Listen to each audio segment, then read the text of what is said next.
Hi, my name is Claire. One evening, my phone buzzed with a voicemail from my parents. Their words cut deep. You're out of the family business. Don't bother coming back. I didn't argue. I only whispered, understood. Growing up in Boston, the smell of sawdust and fresh concrete was my version of perfume. Our family business, Carter Construction, wasn't just a company. It was the legacy my father, Thomas Carter, was obsessed with building. I loved it from the moment I could walk, holding his hand at a job site, my tiny yellow hard hat slipping over my eyes. He'd point to the steel beams and say, "We build things that last, Claire. We build the future." I believed I was part of that we. While other kids went to summer camp, I learned how to read blueprints. I wasn't forced to do it. I was drawn to the honesty of the work. You couldn't fake a solid foundation. My sister Emily was different. She hated the dirt and preferred art galleries and boutique shops. My parents saw her as delicate, a porcelain doll. I was the sturdy one, the one who didn't mind getting her hands dirty. This difference defined our childhoods. When I was 12, I spent a summer creating a new inventory system for the supply warehouse that saved the company thousands. My father patted me on the head and said, "Good work, kid." That was it. A month later, Emily won second place in a local poetry contest. My parents threw a party with their friends and business associates. My father raised a glass and announced, "To my Emily, the creative genius of the family." Everyone applauded her. I stood in the corner feeling invisible. My achievement earned a quiet pat on the head. Hers was celebrated under chandeliers. That pattern never changed. For college, Emily went to study art history in Paris on our parents' dime. "It's an investment in her spirit," my mother said. I wanted to study civil engineering at a state university an hour away. "Get a scholarship," my father told me, adding that a part-time job would build character. So I worked 30 hours a week at a coffee shop while they wired Emily money for a weekend trip to Italy. I thought my hard work was the price of admission to the legacy he was always talking about. I was wrong. It was just expected. After graduation, I went straight to work at Carter Construction. Emily came back from Paris and was given the title of creative director. She picked out paint colors for the lobby. I was given a cubicle and the title of project assistant. I was on site at 6 a.m., managing crews and negotiating with city inspectors. My father treated me like any other employee, maybe even harder. "No special treatment," he'd say. But Emily got special treatment every day. She was family. I was just staff. The sacrifices we make for family are supposed to matter. In my family, my sacrifices were treated like loose threads, easily pulled and forgotten. 5 years ago, a recession hit the construction industry like a tidal wave. Big projects stopped. Clients defaulted. Suddenly, our firm was bleeding money. Bankruptcy wasn't a possibility. It was a certainty. My father, who had always seemed invincible, looked terrified. Emily's solution was to rebrand. She spent a week designing a new logo while the company was sinking. I knew a logo wouldn't stop the bleeding. We needed cash, and we needed it yesterday. The weekly payroll was due, and we were short. These were men and women I'd worked alongside for years. They had families and mortgages. I couldn't let them down, so I did the one thing I could. I went to the bank and, without telling my parents, took out a second mortgage on my apartment.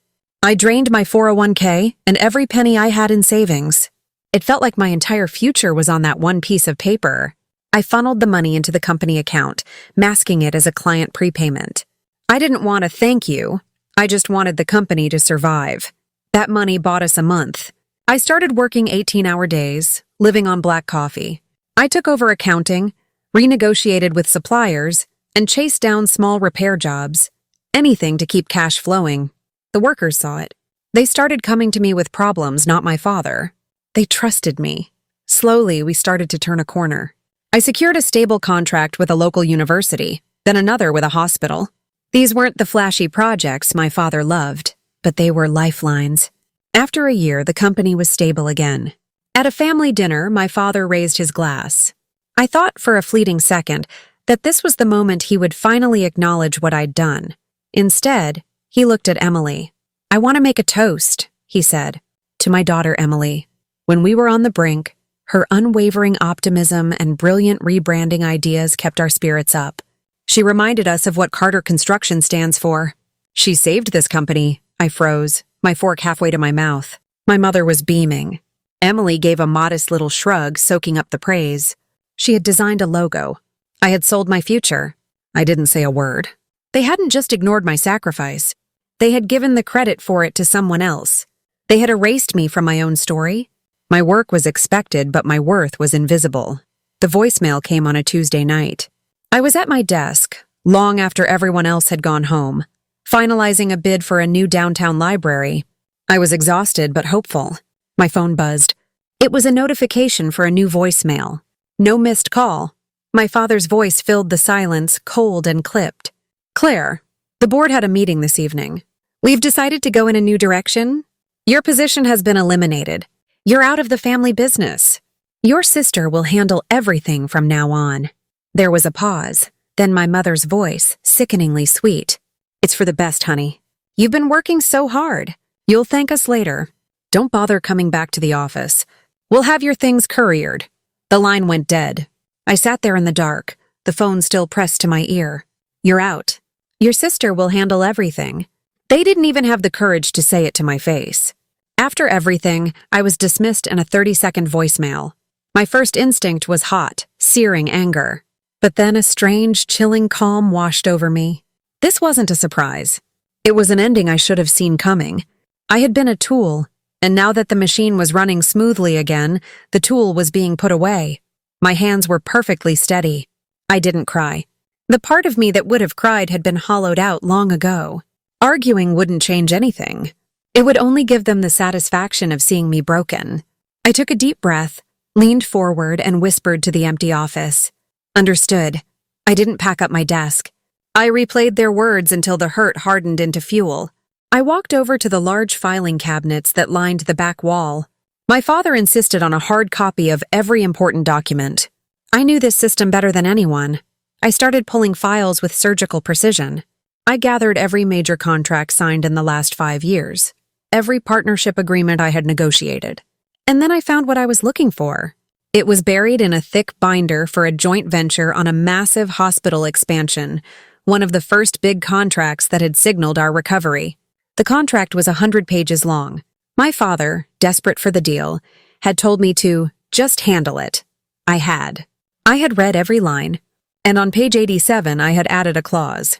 It stipulated that the contract's future phases were contingent on the direct oversight of the lead project manager named in the addendum. That project manager was me. He had signed it without reading the fine print. He had forgotten. I hadn't. That clause was the key, but it wasn't the whole plan. Years ago, on the advice of a lawyer, I had registered a small consulting business, Claire Carter Consulting. It was a simple LLC, a legal shield of self-preservation. When I brought in new clients, I would draft the preliminary agreements under my firm's name to create a paper trail of my value. As my family continued to sideline me, I took it a step further. For a few key clients, the hospital, the university, a government agency, I kept the contract under Claire Carter Consulting. Carter Construction was listed as the primary subcontractor. It was all legal. My father never looked at the details. He just saw the money coming in. He didn't realize he was a subcontractor on his own jobs. These contracts were worth tens of millions. They were the company's future, and they were all tied directly to me. I spent the rest of the night making copies. By sunrise, I had a thick stack of documents in my briefcase. They had pushed me out. They had no idea I was about to take the lifeboats with me. The next board meeting was a week later. I wasn't invited, but I walked in at 10 o'clock sharp. My father sat at the head of the table, my mother beside him, and Emily at his right hand, in the seat that used to be mine. Emily smirked. Claire, you weren't invited. My father's face hardened. You're done here, Claire. Security will see you out. I ignored him and placed my briefcase on the mahogany table. I pulled out a thick, bound folder and slid it in front of him. Funny, I said, my voice even and clear. Because without me, your most important project stopped tomorrow. Silence fell. He opened the folder reluctantly. The first page was a summary of our top projects. What is this? He grumbled. A list of your accomplishments? It's time to move on. Keep reading, I said softly. He flipped the pages, his eyes scanning copies of the contracts. I saw the exact moment the blood drained from his face. His confident posture sagged. He was looking at the signature pages. The name at the bottom wasn't Carter Construction. It was Claire Carter Consulting, Emily snatched a page from the folder. "This is fraud," she stammered. I almost smiled. "No, Emily, this is business. It's called a prime contractor agreement. It's all perfectly legal. You would know that if you'd ever bothered to read the fine print." Panic flashed across my mother's face. My father stood up, pointing a shaking finger at me. "You did this behind my back!" "No," I said, my voice never rising. "You just never paid attention. You were too busy giving Emily credit for my work to bother asking how it got done." The power in the room had shifted completely. The board members weren't looking at my father anymore. They were looking at me. One of them, an investor named Mr. Harrison, asked respectfully, "Miss Carter, what exactly does this mean for us?" I looked at my family, at their crumbling facades of power. They had underestimated me. The collapse was faster than I could have imagined. The board, realizing the company's most valuable assets were tied to me, turned on my father. Emily tried to fight back with accusations, but her words were empty. When the clients were contacted, they confirmed it. Their trust was with me. My parents' calls, filled with threats and then desperate pleas, went unanswered. I sent them one formal offer through my lawyer. I proposed a buyout, not of the company, but of its workforce. I offered to hire every single employee at their current salary under my new firm.